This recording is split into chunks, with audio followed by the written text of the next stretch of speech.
para que os trabalhos que aconteçam aqui na casa de Francisco nesta manhã possam transcorrer com muita paz, com muita tranquilidade, com muito entendimento e com riquezas de ensinamentos. Obrigado, Divino Mestre Jesus, por essa doutrina maravilhosa dos Espíritos, pela casa de Francisco que abre as portas para os nossos trabalhos, nossos estudos, pela presença dos guias, mentores e protetores, por todos que somam a favor da tua obra. Muito obrigado por esta grande oportunidade e esteja conosco agora e sempre. Que assim seja. Então vamos lá, pessoal. Umas vibrações dessa prece aí, nós vamos começar falando aí sobre a mediunidade, essa faculdade natural que eclode, né, na época apropriada, definida no nosso planejamento encarnatório. Então a gente já sabe que no plano espiritual a gente assina lá um contrato, né? Que a gente vai fazer, o que a gente vai, o que a gente está pronto. De vez em quando aqui a gente questiona isso, mas por que eu assinei essa cláusula, né? Vocês de vez em quando falam isso? Eu acho que eu devia renegociar, fazer um aditivo lá com o plano espiritual. No plano espiritual também a gente define esse planejamento reencarnatório, esse momento, né, em que a nossa mediunidade vai eclodir naturalmente. A faculdade mediúnica, como a gente já estudou, ela é natural, ela é inerente do ser humano, né? Ela é inerente do ser humano.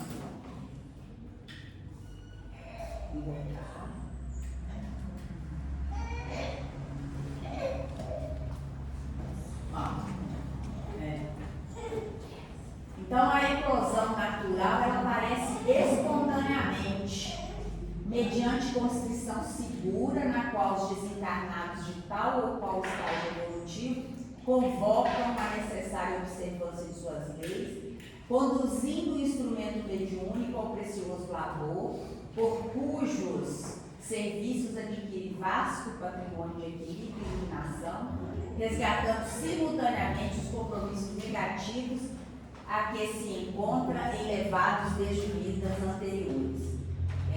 Então, a gente vai entendendo aí a doutrina, por que comigo, eu podia estar tendo uma vida muito mais tranquila, e aí de repente vem essa tal de faculdade mediúnica aqui que fica me perturbando, e eu preciso desenvolver, Então a gente tem que lembrar que essa faculdade compõe a nossa estrutura, e todos nós somos dotados de uma forma ou de outra, segundo Allan Kardec, de algum tipo de mediunidade. Nós somos seres que estamos aqui sendo convidados ao crescimento, à nossa evolução, para que as nossas sensações possam ser qualificadas. Sabe aquela pessoa que você conversa com ela, você está mal, você conversa com ela e sai bem? Mediunidade pura. Duvidam disso? Mediunidade pura, não precisa de nada, ela te cura. Aquela pessoa, e por outro lado a gente tem também o contrário, né? Aqueles que, se a gente pudesse, a gente estava até em outro planeta, porque nos jogam cargas. E aí nós temos o que? Aquela esponja, nós somos médicos esponja, a gente precisa se proteger. É o médico precisando se proteger para não absorver aquela energia negativa, porque ela pode fazer mal para o médico.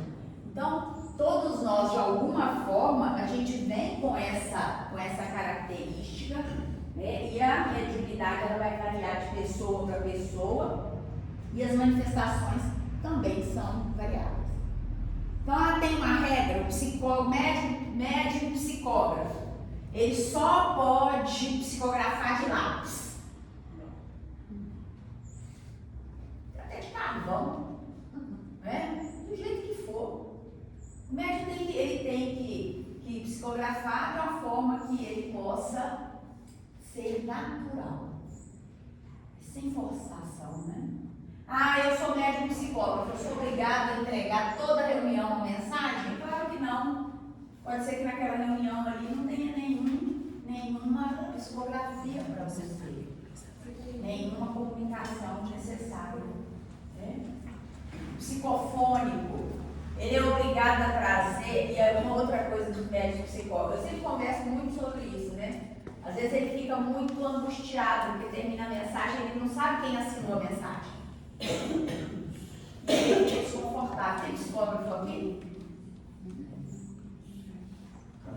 Já te aconteceu isso?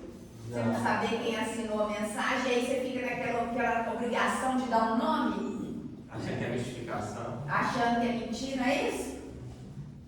Não se preocupe com isso. Porque às vezes a nossa vaidade, fica querendo que a mensagem nossa seja assinada por vocês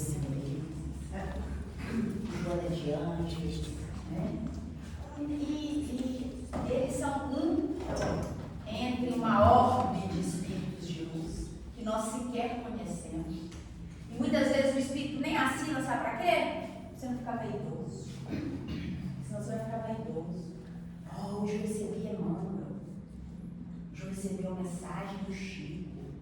Qual é a diferença disso para nós de receber a mensagem do Chico ou de outro desconhecido? Porque Kardec nos ensina que o que importa é analisar o conteúdo das mensagens. O que está vindo? E nessa hora, vocês vão lembrar lá da professora do primário, né? Aquela que vocês não gostavam dela, mas que falava sobre interpretar o texto. Porque a espiritualidade é esperta, é sagaz. E a gente precisa ler as entrelinhas. O que está por trás da intenção, o não escrito.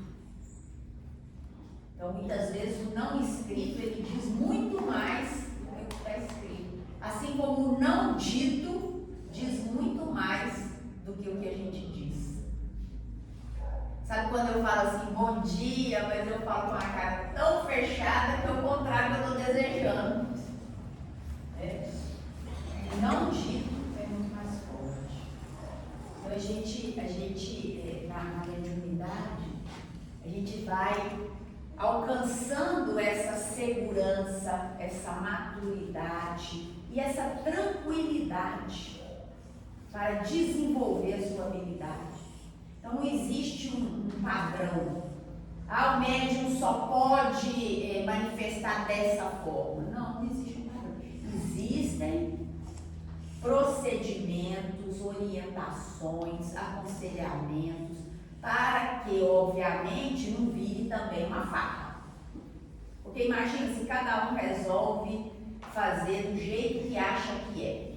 Então a gente cria, a gente faz a organização, né? Mas a gente precisa entender que ali a mediunidade ela vai eclodir em cada indivíduo de acordo com as suas características e com o seu compromisso. E coordenadores de reunião mediúnica, vocês têm alguns aqui, né? Ou se vocês estão sendo convidados a coordenar reuniões mediúnicas no futuro, coordenador de reunião mediúnica que vai verificar se a mediunidade que está ali está excedendo e se precisa muitas vezes pedir ali um momento de pausa, né? Não vamos dar um tempo, e aí o médium obviamente vai se sentir às vezes chateado, porque médium é melindrado mesmo, né? Médium você não pode nem olhar para ele, porque ele já acha que você está falando mal dele, não é assim? Médium é melindre puro. Por quê? Porque a casa mental está aberta para ele. Quando ele não vigia 24 horas, as influências que chegam podem colocá-lo, inclusive, contra os seus próprios companheiros. E a gente precisa se resguardar, né, com relação a essas questões. Então, a gente tem essa mediunidade natural que vai aparecer naturalmente e outras vezes ela surge como impositivo proporcional, mediante o qual é possível mais ampla libertação do próprio médium, que em dilatando o exercício da nobilitação a que se dedica, granjeia consideração e títulos de benemerência que lhes conferem a paz. Nós temos que melhorar a nossa escrita, né? Muito difícil, né? Não é? O povo escreve difícil, né? Para falar umas coisas simples, né? Às vezes a mediunidade vem por imposição, por necessidade, porque eu preciso passar por aquela aprovação. A gente precisa começar. A doutrina espírita, ela foi escrita, codificada por espíritos, e ela tem um linguajar muito sofisticado. E às vezes nós que estamos aqui, nós temos esse compromisso também de triturar isso e levar isso com leveza. Porque nós não estamos falando de algo que está fora de nós. Porque nós somos espíritas, mas nós somos espíritos. Então a doutrina é nossa. Independentemente se eu estou na casa espírita, se eu estou na casa evangélica, se eu estou na casa de Umbanda, se eu estou na casa católica, na igreja católica, ou não estou em lugar nenhum, a doutrina ela vai falar de todos os espíritos que estão encarnados e desencarnados no planeta. Então, essa mediunidade provacional aí, segundo Kardec, é a mais difícil de se lidar, pela falta da aceitação da pessoa a esse, sabe aquela coisa assim, a mediunidade está me perturbando. Quantas pessoas chegam na casa espírita desesperados, não aguento mais ver espírito, não aguento mais tanta perturbação, estou passando por sérias dificuldades.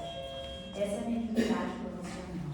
Aí ele vai para o atendimento, do atendimento vem uma orientação mediúnica, que fala para ele estudar, que fala para ele frequentar reunião, que fala para ele desenvolver, educar-se mediunicamente. Essa é a profissional. Pode acontecer, bom dia, pode acontecer dele seguir, mas pode acontecer também da mediunidade de provação cessar. Sabiam disso? Pode ser que cesse. Muitas vezes a mediunidade é só para te trazer para casa, né? Assim é ela. Só para te trazer. E aí cessa, você vem para casa espírita, você nunca mais viu aqueles irmãozinhos sofredores no portão da sua casa. Porque a gente chega em casa e encontra eles lá, não é assim? Estão lá no portão, esperando ele. Não está aqui, ó, na porta mesmo. Mas aí a gente começa a trabalhar, esses irmãozinhos também começam a ser tratados, começam a ser cuidados. Daí a pouco, você virando um trabalhador, parou de exercer mediunidade, não, mudou o foco da sua mediunidade. Agora a sua mediunidade é de entrega, é de doação, é de compromisso, é de amor. Então, Kardec vai nos mostrar, né, que essa mediunidade provacional, ela tem um objetivo aí de nos fazer encurtar o pagamento dos nossos débitos. Emmanuel não mandou a gente pagar sem reclamar? Então, quando chegar para você a prova da mediunidade, não reclama, né? Vamos começar a pagar mesmo, né?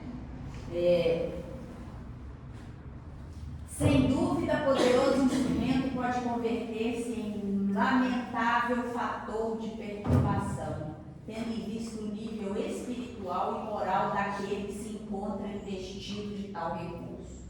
Hoje a gente vai falar sobre a influência moral do médium nas comunicações.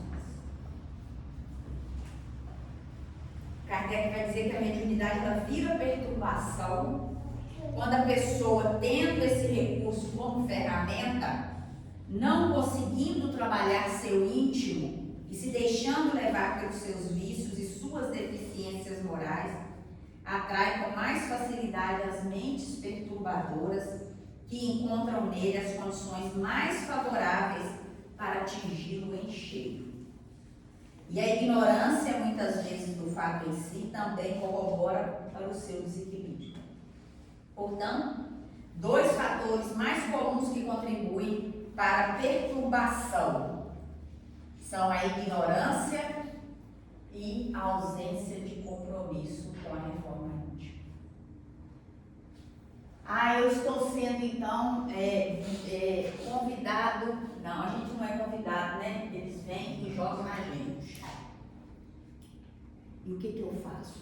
Então, quando a gente às vezes convida ao estudo, convida ao conhecimento, não é para a gente sair por aí bravejando sobre as outras pessoas lá fora, nem para virar palanque, né? Às vezes a gente vê algumas pessoas que querem fazer palanque do conhecimento espírita que tem. Não é para isso. A gente precisa entender qual é o nosso papel aí nesse processo. A gente precisa observar, a gente precisa ter esse cuidado aí para que a gente não utilize equivocadamente a nossa mediunidade. Então, o conhecimento, ele nos ajuda a acessar lugares que às vezes estão nos perturbando. Ajuda a acalmar nosso coração, ajuda a fazer com que a gente possa seguir de uma forma mais segura aí. Então, a eclosão mediúnica pode, então, ocorrer de duas formas. De forma espontânea, né, que não causa maiores desconfortos, quer físicos, quer emocionais ao médium iniciante, que é uma mediunidade que já vem quase naturalmente. O médium está aqui, está vendo ali, ó, nessa cadeira aqui, ó, tem quantas pessoas? Vocês estão enxergando quantos aqui na frente? Viu? 3? Nem mais. Você não está vendo o resto? Né? Naturalmente, sem perturbar. É diferente, né, de quando a gente recebe ali a provacional, que muitas vezes vai nos trazer descompassos emocionais, que vão atingir a nossa organização física e podem ocorrer aí as perturbações espirituais. Essa é a forma mais comum, segundo Allan Kardec, de mediunidade. A grande maioria de nós passa pela provacional. A espontânea é aquela que a gente vê lá no filme do Chico, vocês assistiram. Tem certeza que o Cine Pipoca já passou, né? Aquele menininho lá batendo papo com a mãe debaixo do pé, não sei se aquilo era uma mangueira, né? Mas me remete a uma mangueira na infância. Batendo um papo lá com a mãe. Maior tranquilidade, espontaneamente, sem sofrimento. Né? Sem dor, sem nada. O sofrimento quem causou foram os outros, né? São aqueles que não entendem e aí realmente vão trazendo. Oi? Essa espontânea não poderia ser aquela que desde criança, mas ela não é frequente? Assim, um tempo tem uma coisa, depois fica um tempo ausente, depois volta alguma coisa? É espontânea, exatamente. Agora a criança ela tem mediunidade campo aberto, viu? O Joãozinho que está aí, ó, ele está enxergando muito mais gente aqui dentro do que o da gente. Isso para até mais ou menos 7 anos. Fecha o ciclo até os 7, mas vai até os 14 até os 21. Né? Até o momento em que o espírito ainda está consolidando a sua integração com a matéria. Porque depois de certa idade, nós que já passamos dos 30, 40, 50, nós estamos começando já o quê? A querer voltar. Então nós não estamos mais grudando, nós estamos desgrudando. Né? Nós temos menos tempo aqui e aí do que nós já vivenciamos. Então a gente já começa o processo inverso. Isso não é para assustar não, isso é bom. Na minha infância eu via muito, e via muita coisa ruim. Então assim, eu ficava até com medo de falar para minha mãe, porque ela sempre brigava com a gente e falava, você também não reza. Aí você rezava, dá logo. Pois é, tem que fazer pelo menos o nome do pai, mas eu via muita coisa ruim. A gente também não pode esquecer que tem também isso, né? A mediunidade do campo muito aberto. A gente tem que lembrar que nós estamos num mundo de prova de expiação. Então, quem são os espíritos que estão mais disponíveis? São aqueles, né, que ainda estão na ignorância, são aqueles que são zombeteiros, né? Os espíritos sábios, os espíritos comprometidos, eles têm trabalho no plano espiritual. Então, muitas vezes a gente está ali, a gente está vendo muito mais. E tem ainda um outro detalhe que é a imaginação infantil. A gente não pode desprezar isso. É a nossa imaginação. E mais um detalhe, né? estaria tendo contato com os nossos débitos lá do passado, que não são poucos, né? Então a gente às vezes está vendo, a criancinha vê muitas coisas, ela pode estar vendo ali os seus perseguidores do passado. Mas ao mesmo tempo que ela tem esse acesso, ela tem também a proteção da equipe espiritual que está promovendo a sua encarnação. Não tenhamos dúvida, gente, estar encarnado é uma vitória, não é fácil. Para a gente chegar aqui nesse planeta e estar aqui nesse planeta, são muitas as barreiras do plano espiritual que são vencidas. Não é alguma coisa assim, nasci no susto, ninguém vem no susto. A gente vem com muita programação, até o susto é programado no plano espiritual. É verdade, às vezes a gente escuta isso. Né? Então o médium profissional, ele passa por essas questões, né? Kardec vai dizer então que o surgimento da faculdade mediúnica não depende do lugar, da idade, da condição social ou sexo. Pode surgir na infância, na adolescência ou juventude, na idade madura ou na velhice. Pode revelar-se no centro espírita, em casa, em templos de qualquer denominação religiosa ou materialista.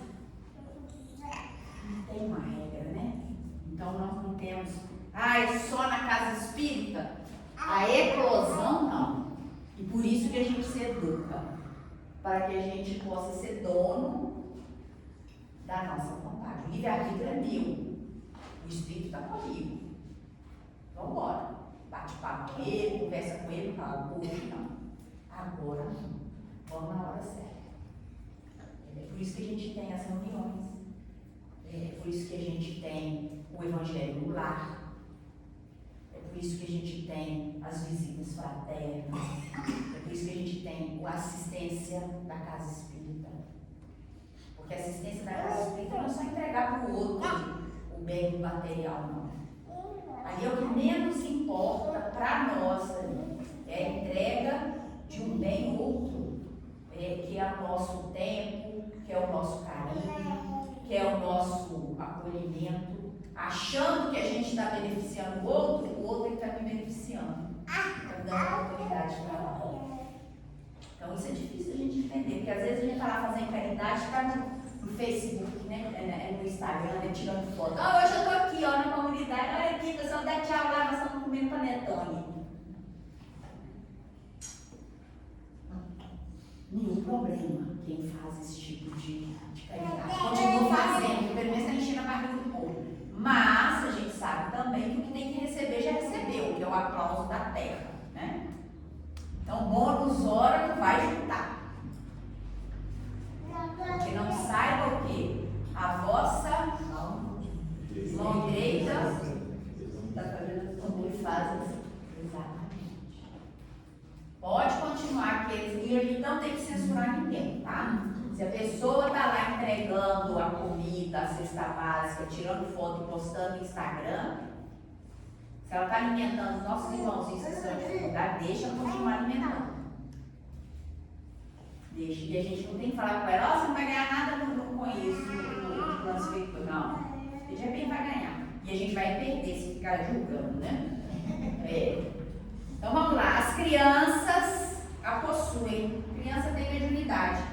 A flor da pele, mas resguardadas pela influência benéfica e controladora dos espíritos protetores, que as religiões chamam de anjos da guarda, né? E nessa fase infantil as manifestações mediúnicas são mais de caráter anímico, é o que eu falei.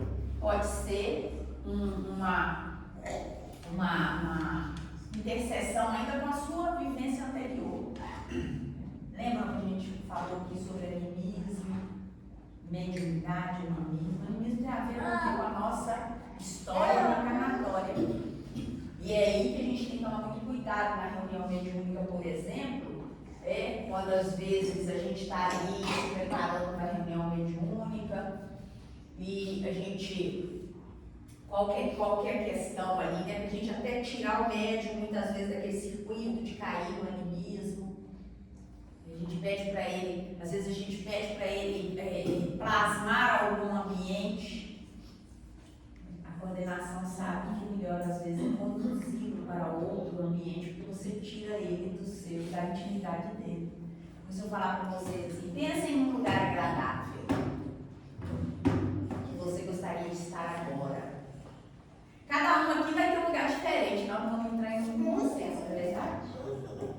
Porque cada um tem dentro da sua intimidade o conceito de lugar agradável. Tem gente que vai querer estar debaixo do beco, tá? Nossa, você lê um pensamento. Hoje o frio talvez a grande maioria, né? Mas o que a gente está fazendo quando eu peço para você? Eu falo, pensa no lugar e deixa muito aberto. Eu dou para você a oportunidade de você construir com a sua intimidade o seu lugar. Aí as chances são muito maiores, eu tenho que te tirar daí. Aí eu te tiro daí conduzindo você num ambiente que vai ser construído para que todos entrem nesse ambiente. Entenderam isso? E aí as influências do animismo podem ser menores, de menor impacto. Isso é uma técnica interessante aí para a condução dos... Claro que não é fechada, é só assim que funciona, não, gente. Não. É por isso que a gente tem que reunir toda semana, por isso que a gente tem que pensar, conversar, porque a gente vai trocando ideias, vai aprendendo uns com os outros, né? Olha, isso não foi legal hoje para mim, não me senti bem. Vamos ver como é que a gente consegue mudar, melhorar, a gente tenta de outra forma. Tem muitas formas. Sim, de cara, as crianças de organização de cara, grandes amigos, elas conversam todo, né? Naturalmente. Elas podem às vezes estar tendo ali, exatamente, tendo contato com experiências anteriores delas mesmas. Essa conversação assim, né? Muita imaginação, melhoras, né? São os amiguinhos, né, que elas têm, virtuais ali, imaginários, né? Os amigos imaginários.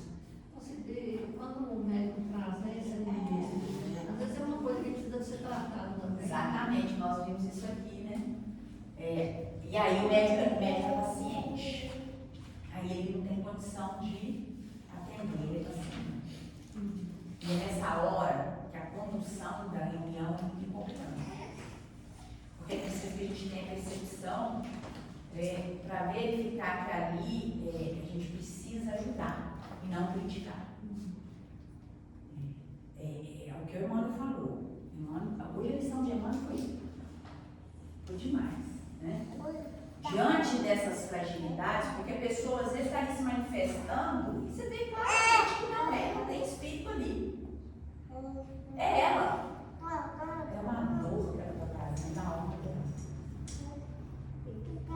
Aí o que a gente precisa fazer? A gente precisa conduzir isso de forma que ela seja agradável, porque ela é uma irmã, é um espírito para a vida da irmã, que a gente tem que ter essa realidade.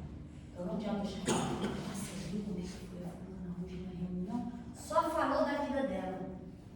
Não, isso não. E aí é nessa hora que a gente precisa ter essa sensibilidade. Até para ela continuar trabalhando, para se curar. Porque é um momento, muitas vezes, que a pessoa consegue colocar para fora aquilo que às vezes está lá dentro da sua alma há milhares de anos, para evitar que amanhã ela venha como obsessor numa reunião dessas aí. Vocês acham que a gente não vai fazer isso em algum momento, ou não já fez em algum momento? Né? De cair numa reunião dessas aí em grande sofrimento. Então é preciso que a gente, não por isso, gente, que a coisa não tem fórmula pronta, sabe? E por isso que a gente precisa estar o tempo todo pensando que nós somos espíritos em caminhada evolutiva. E o que a gente usa hoje pode servir por um tempo, mas a gente precisa refrigerar, oxigenar no tempo. A gente precisa criar habilidades. Esses espíritos que estão chegando hoje são completamente diferentes dos espíritos que chegaram ao planeta há 50 anos. Olha ali. Eu recebo os meninos que, semana passada, recebi uma foto de um filho de um afilhado que tinha nascido. Na hora que nasceu, já nasceu de olho regalado. Eu falei, gente, mas o que é isso? Antigamente nascia com cascara enrugada, com vontade de esfregar a testa no olho, demorava 7 dias, não era assim? Abre o olho. Não abria o olho, o juiz já nasceu com o olho regalado, lindo. Ah, rindo, isso que eu ia falar. Eu Rindo. recebi uma foto de uma priminha também que nasceu, que a minha tia me enviou. Bebezinho, sabe aquela que nasce mesmo, que tira foto, né? Essas coisas. A criança pensou. Sabe o que ela tá rindo? Porque a fila do doutor Bezerra está ficando cada vez mais difícil e ninguém quer ter filho. Aí quando nasce, uhul! É melhor do que ganhar a Copa do Mundo. Cheguei, eu cheguei Brasil. Não é fácil não, porque não é fácil chegar nesse planeta. Essa turma está chegando e está chegando muito diferente. O Joãozinho aqui mesmo já era para ter colocado terror na nossa reunião. Está agitando, mas você vê como é que ele está com vontadinho? Eu vou falar isso daqui a pouco ele começa a agitar, mas assim, é muito diferente. A gente, o que eu estou dizendo? Que a gente precisa estar muito atento. Então não adianta eu querer aplicar regras de reunião mediúnica que eram úteis lá atrás, hoje querer impor isso como uma regra. Eu preciso, e é por isso que eu volto a falar, a gente precisa estar o tempo todo conversando a respeito, aprendendo a respeito. Cada reunião é uma reunião. Cada momento é único. E todos os momentos são de aprendizado. Outro dia me perguntaram, foi aqui, assistir reunião é importante? Eu posso assistir uma reunião 50 vezes sobre o mesmo tema. Cada reunião eu vou ter uma percepção diferente. Porque eu saio daqui, eu sou outra pessoa. E a gente precisa ter essa humildade para entender isso. Essa simplicidade para entender isso. Eu não tenho nada pronto. Eu não sou fechada. Eu estou em um processo de aprendizado.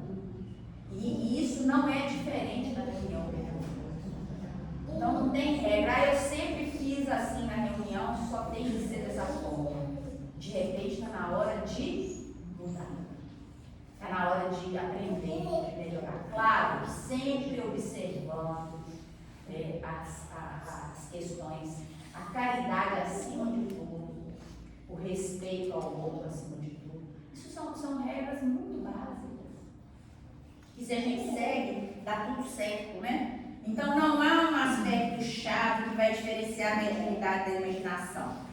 Mas acompanhar os comportamentos e hábitos da criança podem ajudar os pais a distinguir uma coisa da outra. Descrever ou mencionar pessoas desencarnadas em excesso de detalhes, por exemplo, pode dar indícios aí da faculdade. Que é o que o Chico faz, né? Ou é o Divaldo?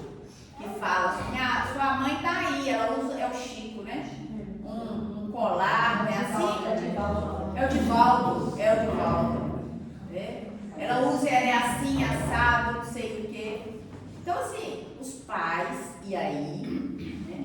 Aqui não é uma aula de pais, é de mediunidade, mas pai também tem compromisso mediúnico, né? Nós também temos compromisso mediúnico. Os pais têm que começar a observar os filhos. O pai não olha para cá e o filho vai saber. Nem conhece os filhos. Meu filho tem um olhar azul. Será que é meu? Depois que ele fez 20 anos, né? Meu filho, você tem o cabelo cheio de cachos. Não sabe ouvir o filho. Voltar a conversar com ele. E é também uma prática mediúnica. É porque às vezes ele não vai falar diretamente. Vai dar a entender que ele está precisando de ajuda, mas ele não quer admitir às vezes que espreita ser penoso. Você, Oi. o pai tem que olhar para a filha e é desde a barriga. Porque desde a barriga o espírito já vai manifestar aquilo que ele tem de bom e aquilo que ele tem que ser corrigido e reconduzido. Então, assim, bebê você já percebe as tendências do bebê.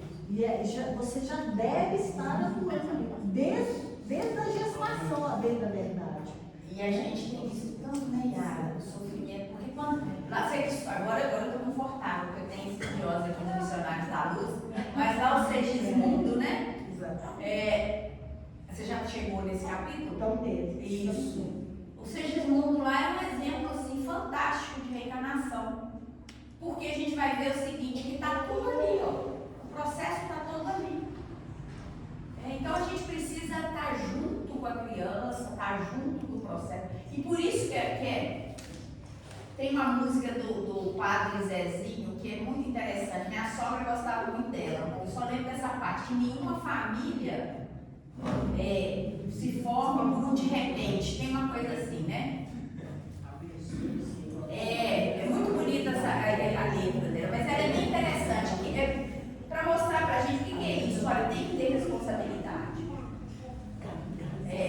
A relação sexual é boa, é importante, é uma necessidade da carne e do espírito, mas ela tem que ser responsável. Porque a energia sexual é altamente poderosa. Vejam na história, não precisa vir no espiritismo não, vejam na história da humanidade o que derruba a humanidade. Vocês vão encontrar energia sexual, vocês vão encontrar poder. O Egito, né? São as coisas que derrubam. Então a gente precisa entender que não é por acaso que muitas vezes esses temas viram tabus, castrados aí, objeto de castração. Nós, inclusive, temos um chakra genésico altamente poderoso que é responsável pela reprodução. Então, por isso que, quando a gente está lá diante da criança, a gente tem vários momentos. Tem aquilo que pode ser mediunidade, tem aquilo que pode ser algum tipo de problema fisiológico, tem também problema de comportamento, de ausência de limite. Porque também eu não posso achar que tudo é mediunidade, o menino está lá quebrando a casa, mediunidade. Né? A minha netinha do dia olhou para mim 2 anos, ela falou, o que foi? Olhou assim, a gente está falando, o que foi, vó? Falei, como assim, força? Tá tudo bem? Ela falou assim, eu disse, tá, tudo bem. E essa cara? Por que você tá com essa cara? Você tá assim, né? Tipo assim. Você estava bem? Impressionada, tudo bem? Que foi, né? Que fala bem direitinho. Que foi? Que foi? Ah, meu Deus. Aí eu falei, tá bom. Você está bem? Tá vendo? A criança projeta sua alma nas coisas e nos seres que a rodeiam. Recebe as intuições orientadoras dos seus protetores. Às vezes vê e denuncia a presença de espíritos e não raro transmitem avisos e recados dos espíritos aos familiares de maneira positiva e direta ou de maneira simbólica e indireta. Essa maneira. Independentemente da persistência do fenômeno mediúnico, a criança deve ser encaminhada à evangelização espírita para ser auxiliada mais efetivamente. Mas eu estava pensando aqui, por exemplo, você falou que o pai e a mãe têm que estar ali ajudando, prestando atenção. Mas a gente vê crianças que nasceram em locais quase insalubres e que se deram muito bem, que são espíritos. Aí eu estou comentando com ela. São espíritos que reencarnaram, mas são espíritos de luz. Mais evoluídos, né? Mais evoluídos, Com certeza. Quem precisa de orientação são os doentes. Jesus não veio para os sadios, ele veio para os doentes. Então, quem precisa de ajuda são aqueles que estão em sofrimento. Quem precisa de remédio é quem está sentindo dor. Eu sentia muita presença dos protetores mesmo. Inclusive, eu tenho uma lembrança de quando eu ia atravessar a rua. Aí alguém chegou no meu ouvido e falou, Lene, cuidado, que o carro vai passar em cima do seu pé. Realmente, na hora que eu atravessei, o carro veio e passou em cima do meu pé. Agora, Porque meu se estava, porque era melhor. mas a mediunidade está aí, né? O que não garante que a mediunidade na infância vai seguir pela vida adulta. Né? Pode fechar esse canal, menos ostensivo, Aos 7, aos 14. e ela não mais se manifestar. Né? né? Não é garantia. E aí ele pode dar um tempo depois que tomar? Pode. Não significa que a pessoa não tenha. Pode haver uma suspensão da mediunidade, inclusive a mediunidade mal utilizada não pode ser retirada. Assistência, em regra, a espiritualidade retira a assistência espiritual. O médium que não quer de jeito nenhum fazer o que deve ser feito. E aí é perigosíssimo, porque a casa mental fica aberta. E aí eu retiro é o seguinte, deixa a casa de Francisco aberta. Nós vamos sair daqui, todo mundo vai embora. Deixa a casa aberta. A gente não sabe quem vai ocupar. Qualquer um pode ocupar. Porque é uma faculdade do espírito. Mediunidade é a faculdade do espírito encarnado. Então nós temos a mediunidade, alguns muito mais extensivos. Esses que têm mediunidade têm que estar muito vigilantes o tempo todo. Por quê? Porque o seu canal de captação com o plano espiritual é muito mais amplo. E vamos e convenhamos, né, gente? Pode chegar tudo. Entra na internet aí pra vocês verem. Digita o nome. Daí a pouco você é bombardeado com um monte de coisas. Eu acho que a internet é um bom exemplo para a gente mostrar. A espiritualidade é assim. Você abriu o seu campo. Eu vou fazer uma reunião mediúnica aqui, mas de curiosidade, de farra, de não sei o quê.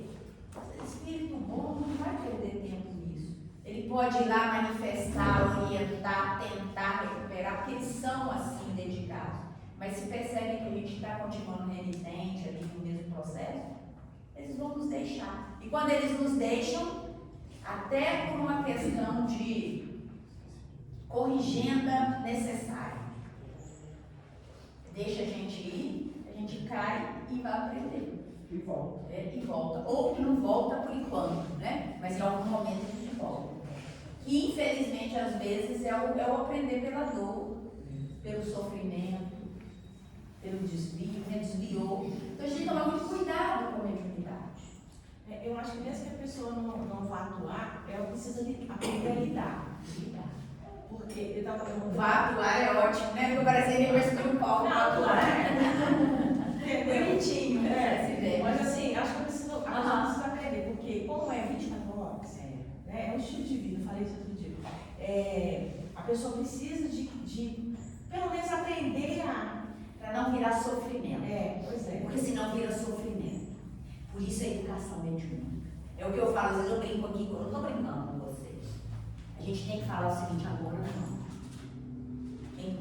Mas meu amor sou eu. Mas isso é exercício de anos e anos. É eu saber que em alguns momentos eu tenho que bloquear. Não, porque senão você não vive. E eu estava vendo um estudo ontem, Jacobson, sobre os bens falando que é ótimo. É tudo muito intenso. As emoções dele são muito intensas. Então, assim, ou ele fica muito triste, ou ele fica muito feliz, ou ele fica eufórico. Então, isso também é um tipo de detalhe da mediunidade que, com o tempo, a gente precisa aprender a lidar. Tem que aprender a lidar. Porque se não aprender a lidar, é perturbação. E se virar perturbação, pode virar patologia. Depois que descontrola a patologia, fica mais difícil segurar. E aí eu já falei isso aqui. A gente vai nessas casas de repouso, a gente vai achar muito espírito, muito médium desequilibrado. Vai no André Luiz fazer uma visita para ver.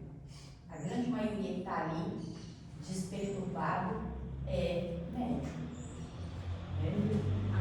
O Hospital André Luiz fez sucesso no tratamento justamente porque tem reunião mediúnica e terapia do evangelho. Tem uma sessão lá de só tratamento por evangelho. Vai fazer desenho do evangelho, vai fazer massinha com o evangelho. E é referência em tratamento psiquiátrico por isso. Porque coloca a família no circuito. Porque não pense que você nasceu numa família X para iluminar a família só, não. Você nasceu e tem um compromisso. Então a família, se você desequilibra, a família toda desequilibra. No lugar de levantar os dependentes químicos, eles às vezes internavam, saíam, às vezes internavam, no Hospital Belo Horizonte voltava outra pessoa. Era tratado com esquizofrenia, tem aquele monte de remédios, e existia, ficava um tempo no Belo Horizonte, quando voltava, o tratamento com ele já funcionava, já dava outra coisa. E aí volta a ter os surtos? Volta, se não seguir, se não mudar, se não cuidar, porque assim, a gente, doutrina espírita não manda ninguém parar de tomar remédio, não. Se você toma seu remedinho lá, seu calmante, seu antidepressivo, seu ansiolítico, quem tem que tirar isso de você é seu médico. É seu médico, não é doutrina espírita. Mas a doutrina espírita, ela trabalha em outro campo. Ela trabalha em outra vertente, inclusive te colocando nas mãos de pessoas sérias que vão talvez te desintoxicar dos remédios com o tempo. Ela faz o saneamento espiritual. Agora, quem pode caçar sujeira de espiritual. Exatamente. Por isso que se fala tanto em reforma íntima, que não é fácil. Se fosse fácil, a gente vai repetir todo dia. Por isso que a gente fala o tempo todo, reforma íntima, reforma íntima. Tem até um livro, Reforma Íntima Sem Dor. Quem falou? Né? Eu conheço. É o Reforma Íntima Sem Dor, mas ele não é para muita gente, o deixar de ter um vício é extremamente doloroso. Até para ler, você tem que estar preparado. Mas a gente tem que lembrar o seguinte, eu sou médio ostensivo. Eu tomo um copo de cachaça, o que acontece? Baixou a guarda, abriu o campo mental na hora. Porque induzou. É o primeiro. Vai abrir o campo mental. Agora, se eu não tiver assistência, o que vai acontecer? Não sei. Silvia, tem alguma informação de literatura espírita que diz que a estrutura física da pessoa que tem uma mediunidade ostensiva tem alguma diferença em relação ao que não é médium ostensivo? Ou fisicamente? Tipo um estudo lombroso? O André Luiz fala muito sobre a hipófise, a glândula, né? Agora, física, externamente? Não, falo internamente, assim, ou uma alteração da estrutura cerebral. Sim, tem estudos sobre isso, sim. Tem muitos estudos sobre que mostram a mente do médium em expansão, ela tem um funcionamento diferente, as glândulas. André Luiz fala sobre isso. Funcionários não. Domínios da mediunidade e mecanismos da mediunidade também tratam bem disso, André Luiz. Mas tem outros que escrevem sobre isso também. É diferente. É diferente. É por isso que às vezes o médium, se não tomar cuidado, ele é tratado até como doido, né? É doido. Eu estou escutando vozes. Essa diferença na estrutura cerebral não chega ao ponto de ser possível fazer um diagnóstico clínico, não, né? Ou seja, pode ser, sim, principalmente se tiver desarmonizada essa mediunidade, né? É possível. Tem estudos que já estão fazendo esse diagnóstico. Eu vou olhar o expositor, tem que fez e vou te mandar. Tem um livro que se chama Contribuições de Joana de Ângeles, que é da Associação Médica do Rio Grande do Sul, que escreveu sobre a série psicológica de Joana de Ângeles. E nesse livro são vários artigos de médicos espíritas que tratam sobre isso. É uma obra que, inclusive, a gente vai começar agora a estudar no Sheila, com a abertura lá do grupo de estudos de Joana de Ângeles, da série psicológica. Mas esse grupo já tem mais de 20 ou 30 anos que ele estuda, são médicos estudando a série psicológica de Joana de Ângeles. E esse livro aí, vocês conseguem comprar, chama Contribuições, quer ver? Deixa eu dar esse nome direito, porque senão você já viu, né? Escreve aí do quadro, eu achei. E ele vai falar sobre... Ele vai falar exatamente sobre essas, sobre Joana de Ângeles, contribuições. Esse aqui é o grupo, porque são tantos grupos que a gente arruma.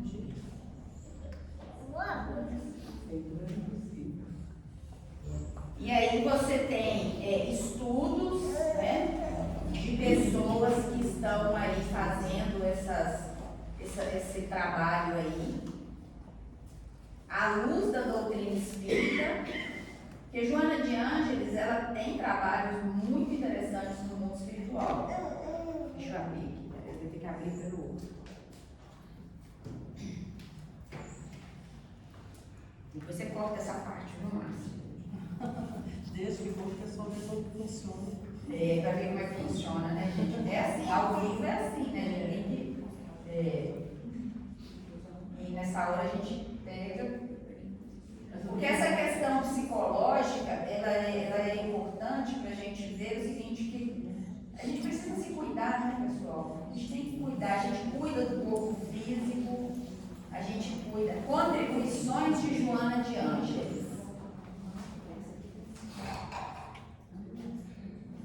O organizador, inclusive, vai ser o nosso palestrante no primeiro dia do encontro.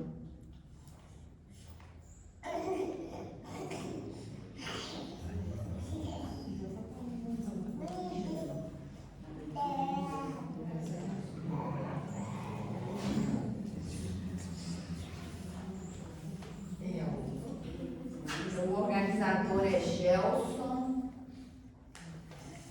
Luiz Roberto.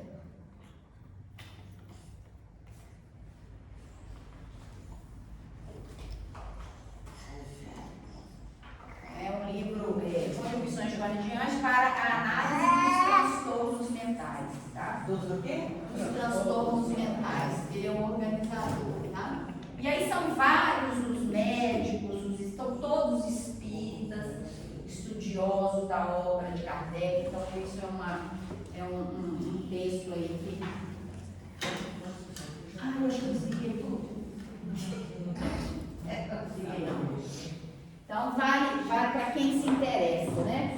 Mas antes de estudar isso tudo também, a gente pode estudar o livro dos médiuns, que é o que a gente está fazendo aqui, né, gente? Que é estudar o livro dos médiuns, participar das nossas reuniões, agora com um olhar mais cuidadoso. Então tem tudo isso, né? Avaliar as reuniões, as nossas mensagens, né? As mensagens que estão chegando para nós nas reuniões, o que está acontecendo. Olha lá, a criança projeta a sua alma. Não, já falei sobre isso, esse nós já lemos. Vamos para o próximo. Com o crescimento, a criança vai se desligando cada vez mais do mundo espiritual, passando a se envolver com as ocorrências do plano físico e, em consequência, as manifestações mediúnicas vão se escasseando. Fecha-se o primeiro ciclo mediúnico. Considera-se, então, que a criança não tem mediunidade. A fase anterior é levada à conta da imaginação e da fabulação infantil. Então, se a mediunidade não for espontânea, muito provavelmente ela vai fechar o ciclo aí. Ela não vai ter mais essas visões, essas questões, né? Então, geralmente na adolescência, a partir dos 12 anos ou 13, se inicia o segundo ciclo. E aí a gente fica assim, aborrecente, não é assim que a gente fala dos meninos? Porque a gente não sabe o que está acontecendo dentro daquele espírito. A gente já foi adolescente, né? E a gente esqueceu. É o momento de maior conflito da vida deles. Eu já escutei adolescente falando assim, eu não sei o que eu sou. Eu não sei se eu sou adulto, se eu sou criança, eu não sei se eu sou homem, se eu sou mulher, eu não sei se eu sou bom, se eu sou mau. Você já pararam para pensar? A gente às vezes não tem paciência com os bichinhos, né? E eles estão num sofrimento enorme porque não sabem o que eles são. E aí esse momento aí também é um processo, né? A partir dos 7 anos de idade, as percepções extrafísicas tendem a diminuir. E aí a gente vai lembrar daquelas meninas lá que ajudaram Kardec, lembram disso? Elas estavam na adolescência. Né? Cida, Oi? eu tenho para mim que na adolescência, que é um conflito do espírito entre retomar as tendências anteriores de reencarnação passada e aquilo que foi doado as novas orientações recebidas nessa encarnação. Eu não sei se eu sou ontem ou se eu sou hoje. E qual que vai ser mais pungente e eu vou escolher. Então, ou eu posso voltar às minhas tendências anteriores, Repetir tudo de novo, ou começar um processo desafiador. se eu tive evangelização, orientação dos pais da mãe no outro sentido, ou se eu vou assumir esse outro sentido. Exatamente. Então, é conflitante, né? Difícil, doloroso para ele. É extremamente doloroso. Porque é um momento par da reencarnação. Então, eu acho que a gente tem que ter mais compreensão realmente. Não é mais fácil cuidado. não, né, gente? Não é fácil não, porque adolescente não tem. Mas hoje a psicopedagogia e os psicanalistas e a própria psicologia entendem como que está acontecendo. O HD do adolescente está lá, processando. Então existem estudos científicos, nesse processo assim, que eu acho que a doutrina é tão maravilhosa, que ela não se contradiz.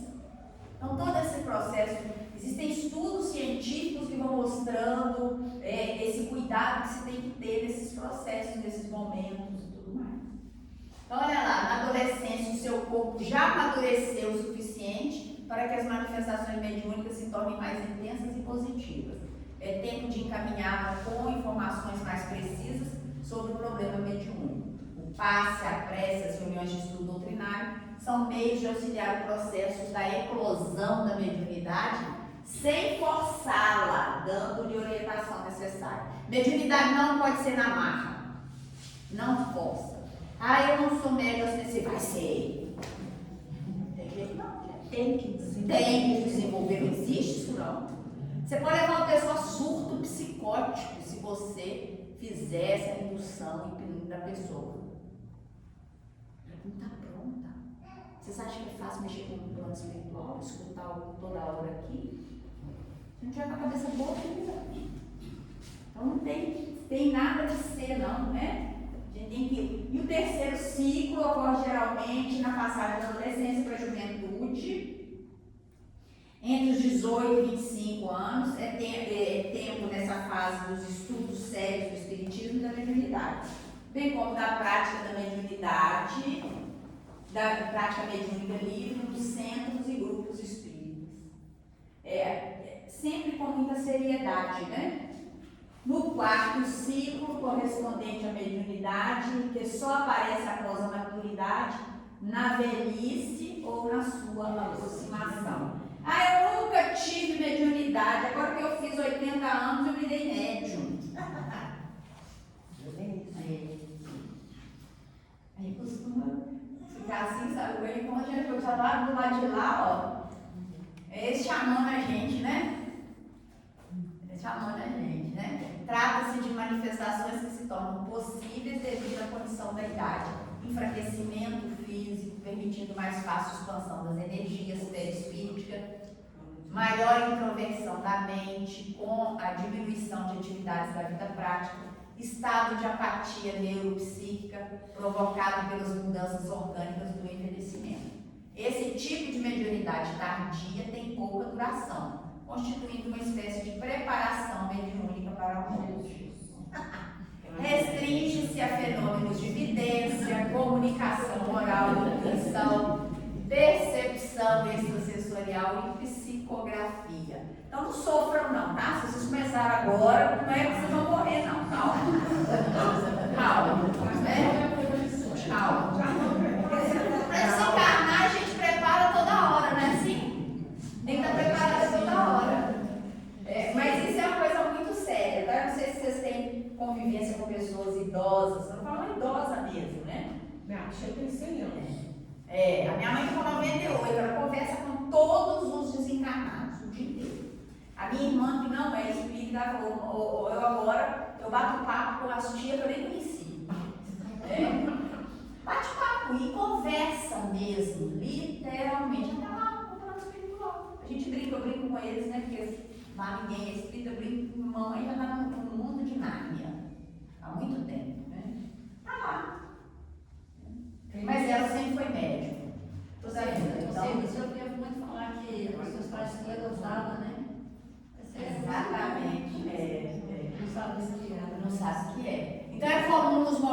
próximos à desencarnação, a ampliação das faculdades mediúnicas, sobretudo pela percepção de entidades espirituais. Ah, hoje eu vi meu pai está ali, minha mãe está ali. Podem ser momentos de grande beleza e alegria se o espírito cultivou bem ao longo da encarnação. Pode, no entanto, representar sofrimento para a criatura que não soube conquistar valores positivos durante a experiência terrestre. A gente escuta de vez em quando, né? As pessoas mais simples, elas falam muito sobre isso. O momento da desencarnação reflete muito o que a gente construiu na vida. A gente tem que tomar muito cuidado, porque às vezes essas perturbações, se aprontou. Quando está beirando a morte, aí vai lá e pede perdão, está tudo ok. A gente sabe que é um caminho, é uma etapa, mas não vai resolver os débitos, né? É impressionante. Eu estou querendo citar uma prima que ela fez 84 anos. E aí eu perguntei para a irmã dela deve estar com 74, mora em São Paulo. Ela falou assim, ela não está muito boa, não, ela está tendo umas demências. Ela, o dia que ela ligou para mim, falou assim que o pai foi almoçar com ela. Lá, né, sabe? Não, porque eu estou lendo esse negócio, eu fico lembrando do que eu vi todo dia, porque é impressionante aquilo. Não é importante, ela falando que o pai, você acredita? Meu pai. E vai mesmo, o pai gente, vai mesmo. Almoçou comigo, eles já conversamos muito. Olha, você vê, eu falei assim, será que ela. Eu perguntei sobre o que ela acredita, ela falou assim, pode ser uma questão espiritual, para que eu me abriu, como estava por perto. Ela falou assim, mas. Eu falei, mas eu não acredito, esse negócio ela é crente, Deus vai parar com crente. Sabe? Ai, que bom que é crente porque acredita. Crente é de quem crê, né? Que bom.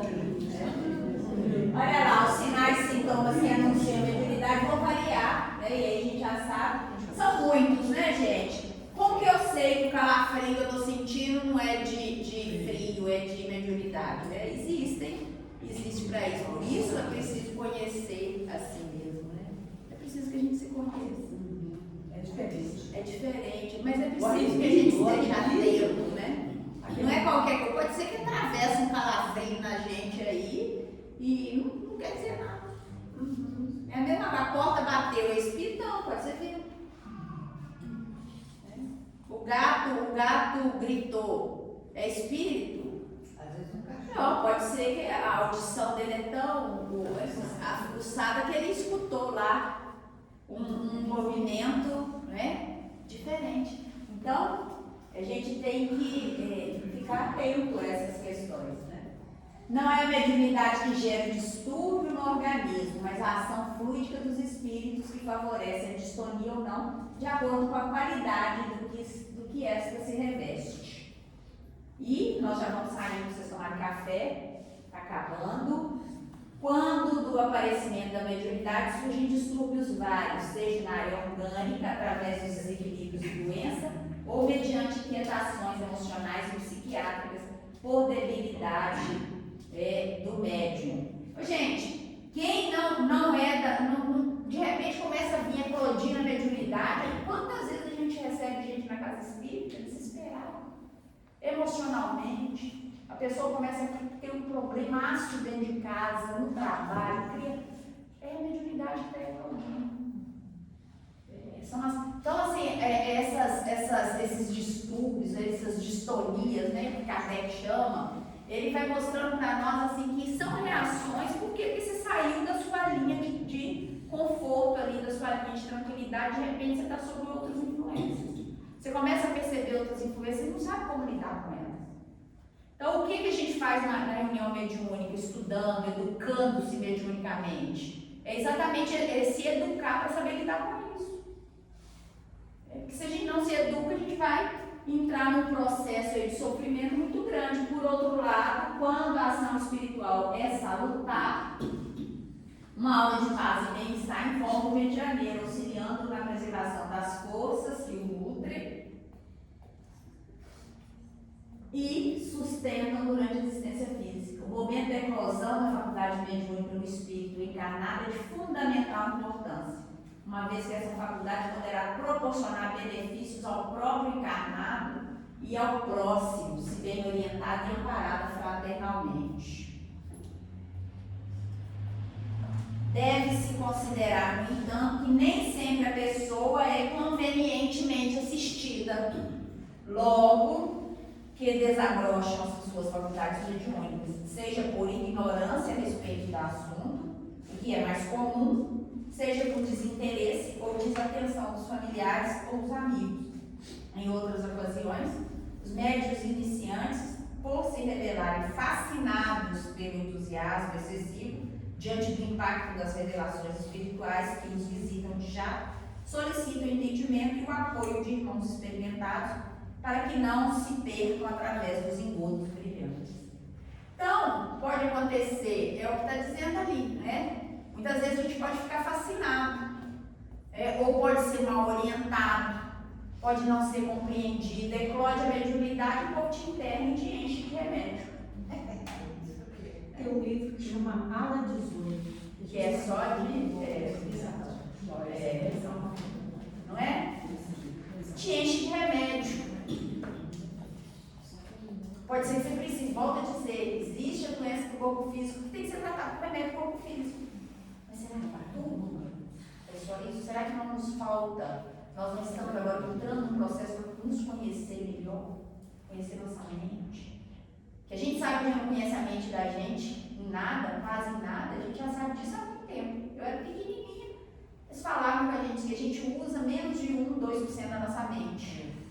Como que a gente pode ter pretensão de achar que a gente tem resposta para tudo, que as pessoas que estão com a gente a gente já pode definir todas as coisas, né? Então, olha lá. Agora está acabando mesmo, tá?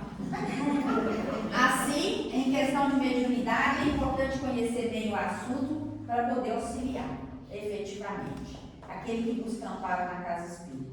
Não esqueçamos que a maioria dos estudantes do Espiritismo situam na mediunidade a pedra basilar de todas as edificações doutrinárias, mas cometem o erro de considerar por médium tão somente os trabalhadores da fé renovadora com tantas tarefas especiais ou os doentes psíquicos, que por vezes servem admiravelmente a tarefa das manifestações fenomenais.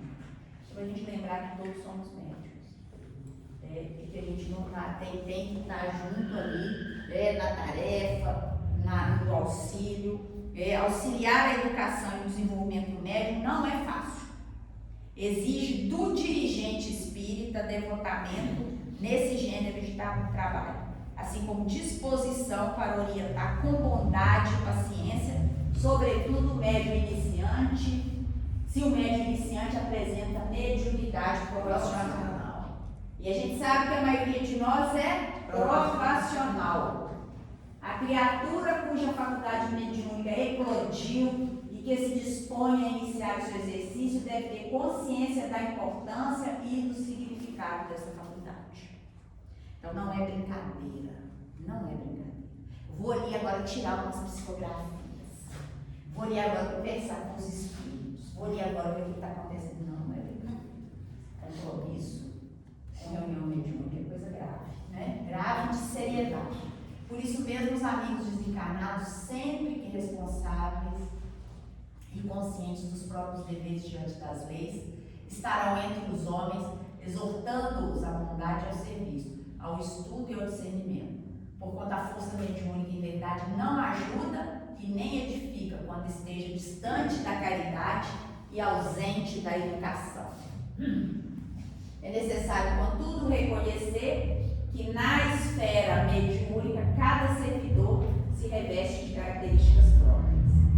O conteúdo sofrerá sempre a influenciação da forma e da condição do recipiente, por isso o recipiente tem que estar limpo e bom, né? Essa é a lei do intercâmbio. E a última tela nossa, e agora é a última mesmo, mediunidade, pois para o serviço de revelação divina, reclama estudo constante e devotamento ao bem para o indispensável enriquecimento de ciência e virtude. A ignorância poderá produzir indiscutíveis e belos fenômenos, mas só a noção de responsabilidade, a consagração sistemática ao progresso de todos, todos, a bondade e o conhecimento conseguem materializar na Terra os monumentos definitivos da felicidade humana. Está lá no livro Roteiro e é uma fala do Emmanuel. E agora vamos sair para tomar um café. Daqui a pouco a gente